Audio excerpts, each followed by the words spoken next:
అందరికీ నమస్కారం. అందరూ ఎలా ఉన్నారండి? ఎలా ఉన్నారు అంటే నా ఉద్దేశంలో ఫిజికల్‌గా ఎలా ఉన్నారని నేను అడగట్లేదు. మెంటల్లీ ఎలా ఉన్నారన్నది నేను అడుగుతున్నాను. I think it's high time we ask this question. Don't you think so?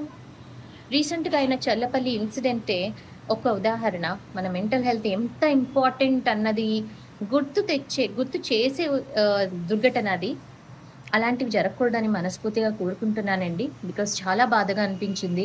ఒక మదర్ అంత డ్రాస్టిక్ స్టెప్ తీసుకున్నారంటే ఎంత బాధపడి ఉండొచ్చండి. She's been in depression for 4 years అండి.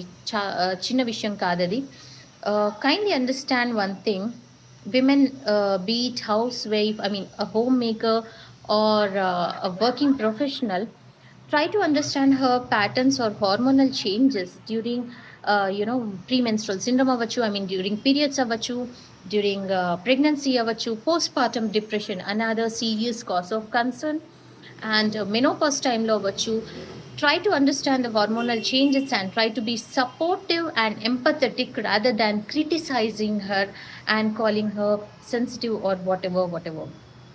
అండ్ ఈవెన్ మెన్ కూడా they go through lot of changes అండి. మనం కూడా అనుకోవచ్చు మగాళ్ళు ధైర్యంగా ఉంటారనేసి, బట్ యూ నెవర్ నో అండి. ఫైనాన్షియల్ క్రైసిస్ అవ్వచ్చు, లేకపోతే ట్రొమాటిక్ ఇన్సిడెంట్ ఇన్ లైఫ్ అవ్వచ్చు, లేదంటే 40 years తర్వాత they go through some changes through two.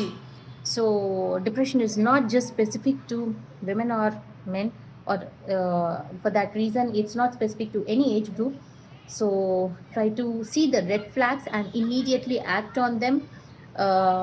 Be a supportive family member, be empathetic towards others. ఎవరైనా రీసెంట్గా డివోర్స్ అయింది లేదా బ్రేకప్ అయింది అన్నప్పుడు గుచ్చి అడగద్దండి. మనం అలాంటి పొజిషన్లో ఉంటే మనల్ని ఎవరైనా అడిగితే మీరు ఎలా ఫీల్ అవుతారు? So try to put your self in others shoes and think.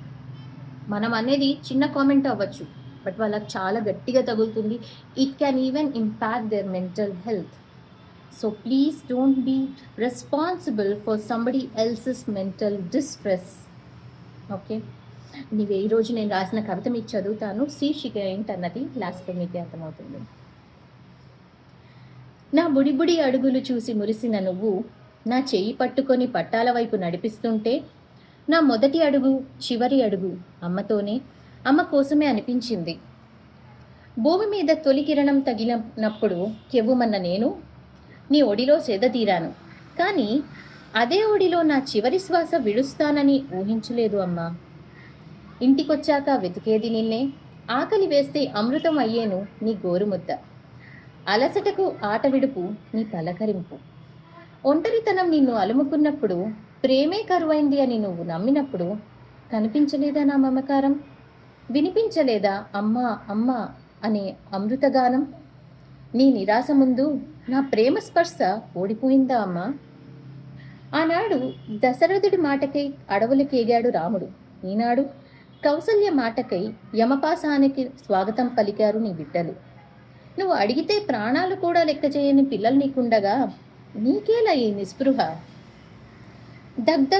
దగ్ మంటూ రైలు దగ్గరకు వస్తుంటే నా గుండె చప్పుడు ఆ రైలు శబ్దం కన్నా పెద్దగా వినిపించడం నువ్వు గమనించి ఉంటే, ఈరోజు చావుని కూడా జయించిన మాతృమూర్తిగా నిలిచేదానివి కదా అమ్మా.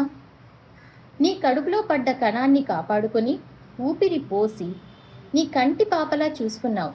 కానీ మనం కట్టుకున్న కలల సౌధాన్ని కూల్చివేశాయి నీ కలతలు. అయినా కానీ నీ కనుపాపలమైన మేము నీతోనే ఉంటాము, నీ వెంటే నడుస్తాము. నిన్ను మళ్ళీ నొప్పించలేము, నీ చెయ్యి విడిచిపెట్టలేము. అందుకే అమ్మా, నీ వెంటే మేము, నీతోనే మేము, నీలోనే మేము. మా గమనం నీతోనే, గమ్యం నీ ప్రేమే. గమనించావా అమ్మా, నువ్వు ఎప్పుడూ ఒంటరి దానివి కావు. ఆనిముత్యాల లాంటి పిల్లలుంటే ఏ తల్లి కూడా ఒంటరిది అవ్వదండి. సో నా శీర్షిక కూడా అమ్మా నువ్వు ఒంటరి దానివి కావు. మీకు నచ్చింది అనుకుంటాను. ఈ కవిత నేను రాయడం నాకంత సంతృప్తిని ఇవ్వలేదు. ఎందుకంటే ఇలాంటి ఇన్సిడెంట్స్ మళ్ళీ జరగకూడదనేసి, నేను ఇలాంటి కవిత రాసే సందర్భం రాకూడదనేసి మనస్ఫూర్తిగా కోరుకుంటున్నాను. అండ్ అలాగే నా ఈ కవితని ప్రచురించిన లీడర్ న్యూస్ పేపర్కి ప్రత్యేక ధన్యవాదాలు. థ్యాంక్ యూ సో మచ్ అండి. Please take care of yourself and your family members and everybody's mental health. Thank you. Bye.